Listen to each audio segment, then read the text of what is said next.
नमस्कार दोस्तों, आज फिर से हाजिर है एक नई कहानी के साथ। आज की ये कहानी एक राजा की है। हम उम्मीद करते हैं कि आप इस कहानी को पसंद करेंगे और अपने दोस्तों के साथ जरूर शेयर करेंगे। अनहोनी। राजा मंगलसेन नाम का राजा पृथ्वीपुर राज्य पर राज करता था। मंगलसेन को अपने बगीचों में घूमने का बड़ा ही शौक था।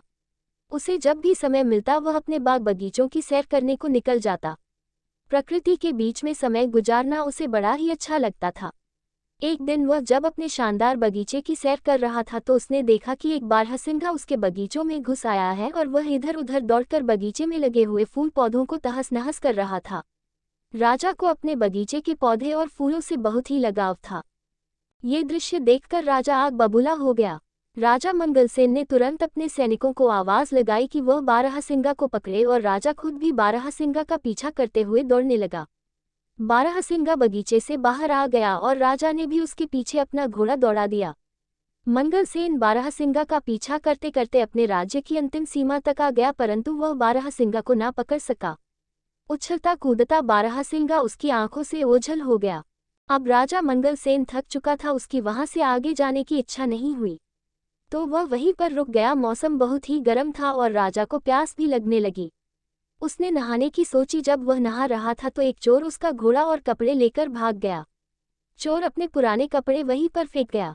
राजा के लिए अब बहुत ही खराब हालत हो गई थी। अब वह क्या करता कि अपने महल में वह वापस कैसे लौटे, क्योंकि बिना घोड़े और बिना कपड़ों के लोग उसकी हंसी उड़ाएंगे।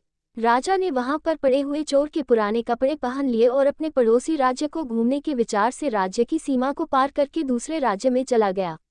बहुत दूर तक राजा मंगलसेन चोर के कपड़ों में घूमता रहा। तभी उसकी नज़र झाड़ियां में चमकती हुई एक वस्तु पर पड़ी।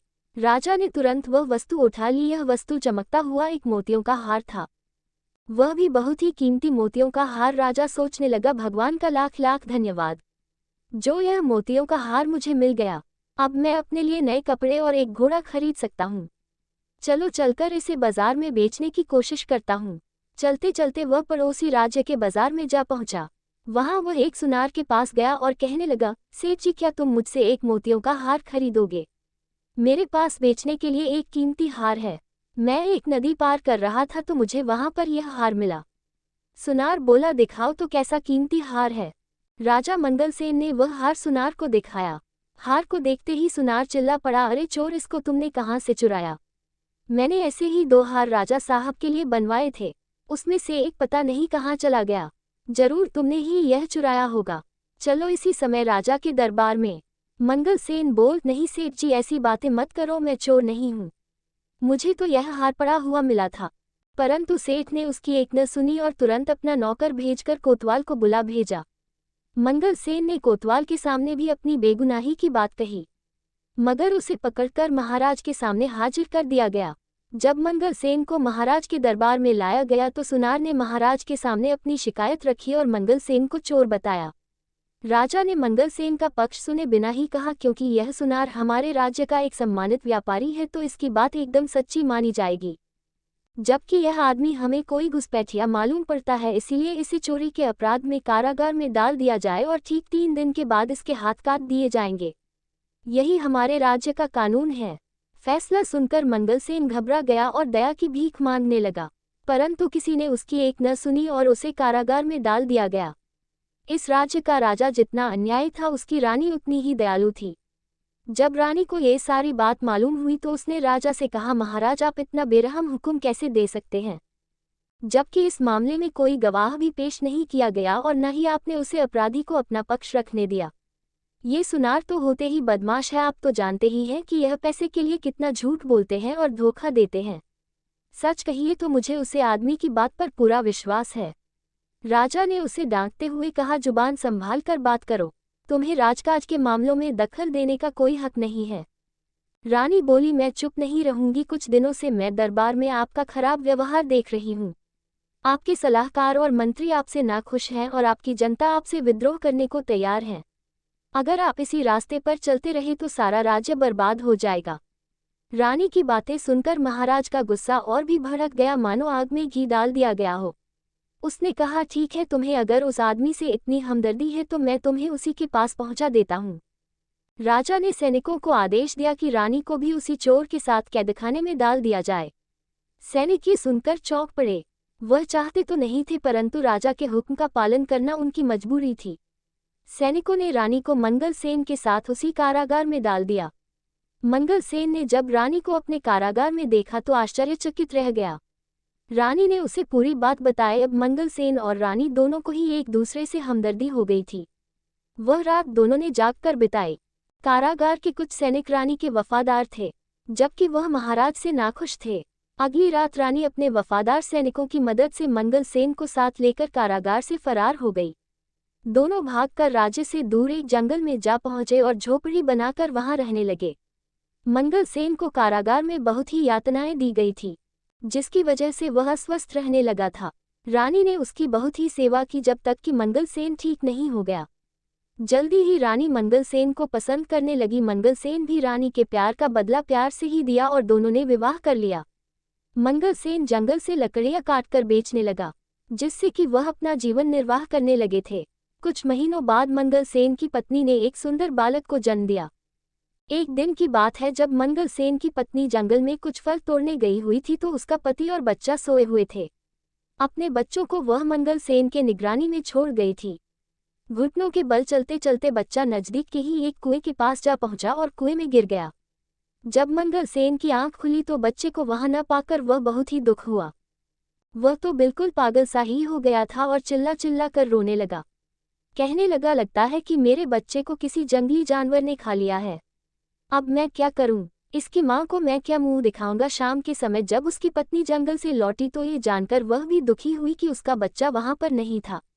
पर वह एक बहुत ही बहादुर और समझदार स्त्री थी, इसलिए उसने खुद भी धीरज रखा और अपने पति को भी समझाया कि हमारी किस्मत में ऐसा ही लिखा हुआ था, आप दुख मत कीजिए। रात के समय मंगल सेन सो नहीं सका। वह अपने बच्चे के बारे में ही सोचता रहा और उसी को याद करता रहा। यह उसके लिए अच्छा ही हुआ कि वह सो न पाया, क्योंकि रात के तीसरे पहर दो पक्षी उनके दरवाजे पर लगे हुए एक पेड़ पर आकर बैठ गए और आपस में बातें करने लगे। एक पक्षी ने कहा, दोस्त देखो, दुनिया में कितनी मुश्किलें हैं।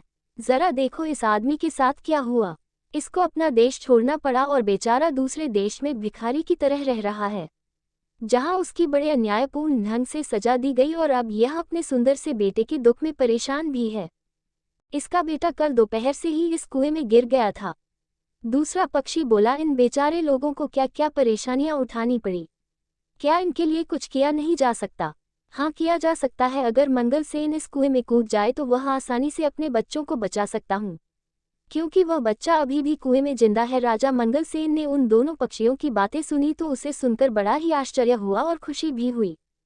जैसे ही सुबह हुई उसने अपनी पत्नी को जगाया और उसे रात वाली बात बताई और उसकी सलाह मांगी। रानी बोली, आप पक्षियों की बात मानकर कुएं में कूद जाए। राजा इस समय कुएं में कूद गया और उसने अपने बच्चों की जान बचा ली। इस घटना के कुछ दिनों बाद जब मंगल सेन और रानी सो रहे थे तो अचानक कुछ आवाज सुनकर वे चौंक गए। बाहर देखा तो कुछ सैनिकों ने उन्हें घेर रखा था। वह भय के मारे कांपने लगे कि शत्रु राजा ने उन्हें फिर से पकड़ने के लिए सैनिक भेजे हैं।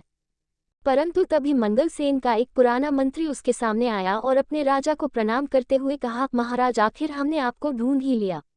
उसे देखकर मंगल सेन बहुत ही खुश हुआ। तब मंत्री ने बताया कि उसने अपने गुप्तचरों की सहायता से मंगल सेन को ढूंढने में सफलता पाया है। उसने ये भी बताया कि उसके राज्य की जनता बेसब्री से मंगल सेन का इंतजार कर रही है। अब राजा अपनी पत्नी और बच्चे के साथ अपने राज्य वापस चला गया। मंगल सेन फिर से अपनी राजगद्दी पर बैठ गया और पहले की तरह ही राज करने लगा।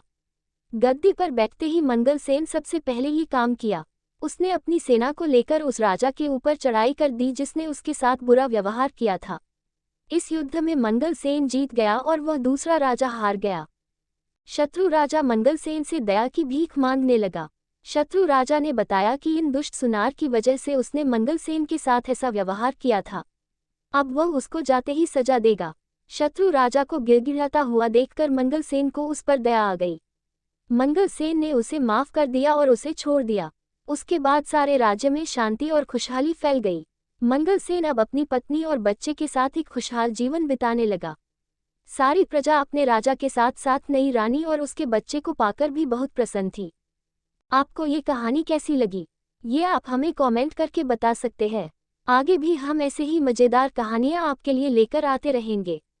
कहानी अच्छा लगा हो तो लाइक एंड सब्सक्राइब जरूर करें।